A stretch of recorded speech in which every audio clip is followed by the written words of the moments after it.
પ્રધાનમંત્રી નરેન્દ્ર મોદીએ પરીક્ષા પે ચર્ચા 2024 સાથેના પોતાના 7મા સંસ્કરણ કાર્યક્રમ અંતર્ગત આવતીકાલે સવારે 11 વાગ્યે દેશભરના વિદ્યાર્થીઓ સાથે પરામર્શ કરશે। ત્યારે પ્રધાનમંત્રી નરેન્દ્ર મોદીએ પોતાના મન કી બાતના 109મા સંસ્કરણ રેડિયો કાર્યક્રમ અંતર્ગત વિદ્યાર્થીઓને રેકોર્ડ બ્રેક સંખ્યામાં જોડાવા આહ્વાન કર્યું હતું। વર્ષ 2018માં પ્રધાનમંત્રી નરેન્દ્ર મોદી દ્વારા પરીક્ષા પે ચર્ચા સાથેના સંસ્કરણ કાર્યક્રમ અંતર્ગત 22,000 જેટલી સંખ્યામાં વિદ્યાર્થીઓ તેમજ શિક્ષણ જગત સાથે સંકળાયેલા શિક્ષકો, પ્રોફેસરો અને મહાનુભાવો જોડાયા હતા। જ્યારે 2024ના 7મા વર્ષે આ આંકડો 2.26 કરોડ રજિસ્ટ્રેશન પર પહોંચ્યો છે। ભારત સરકારના શિક્ષા મંત્રાલયનો આ રજિસ્ટર થયેલો આંકડો બતાવે છે કે દેશભરમાં વિદ્યાર્થીઓ પર પરીક્ષા દરમિયાન રહેતા તણાવને દૂર કરવાના પ્રધાનમંત્રી નરેન્દ્ર મોદીના પ્રયાસો સફળ સાબિત થઈ રહ્યા છે। ત્યારે આવતીકાલે 29 જાન્યુઆરીએ સવારે 11 કલાકે ફરીથી પરીક્ષા પે ચર્ચા અંતર્ગત પ્રધાનમંત્રી નરેન્દ્ર મોદી વિદ્યાર્થીઓ સાથે પરામર્શ કરવા જઈ રહ્યા છે, જેને લઈ પ્રધાનમંત્રી નરેન્દ્ર મોદીએ પોતાના મન કી બાત આકાશવાણી રેડિયો કાર્યક્રમના 109મા સંસ્કરણ કાર્યક્રમ અંતર્ગત દેશભરના તમામ વિદ્યાર્થીઓ અને શિક્ષણ જગત સાથે સંકળાયેલા તમામ મહાનુભાવોને પોતાની સાથે રેકોર્ડ બ્રેક સંખ્યામાં જોડાવા આહ્વાન કર્યું હતું।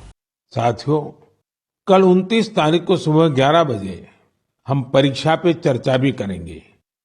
परीक्षा पे चर्चा का ये 7वां संस्करण होगा।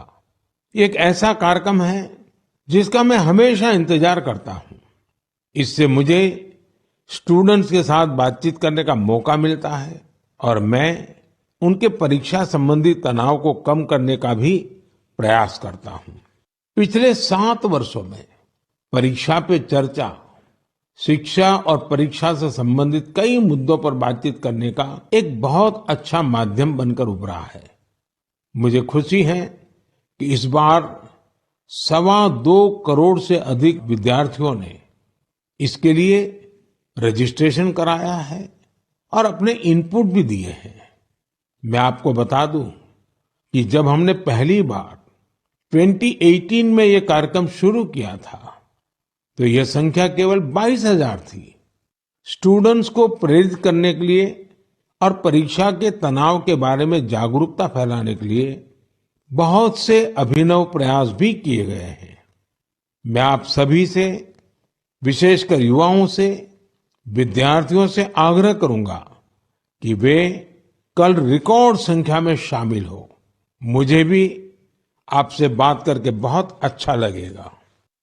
પ્રધાનમંત્રી મોદી દ્વારા વિદ્યાર્થીઓને પરીક્ષા દરમિયાન રહેતા ડરને દૂર કરવા પરીક્ષા પે ચર્ચા સાથેની પહેલ શરૂ કરાઈ હતી, જેમાં કઈ રીતે વિદ્યાર્થીઓને તણાવ દૂર કરી શકાય, તેમને અઘરા લાગતા વિષયોમાં પણ સારું પરિણામ મેળવી શકાય તે અંગે પોતાના સ્વ અનુભવો અને શિક્ષણ જગત સાથે સંકળાયેલા મહાનુભાવો સાથે મળી શ્રેષ્ઠ નિરાકરણ મેળવી રહ્યું છે।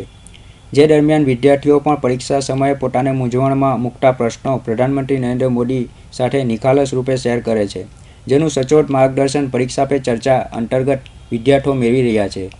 પ્રધાનમંત્રીના પ્રેરણાત્મક અને સકારાત્મક ગુરુમંત્ર સાથે આજે દેશના વિદ્યાર્થીઓ ઉજ્જવળ ભવિષ્ય નિર્માણ તરફ આગળ વધી રહ્યા છે। Ketan Patel, Hind TV news, Surat.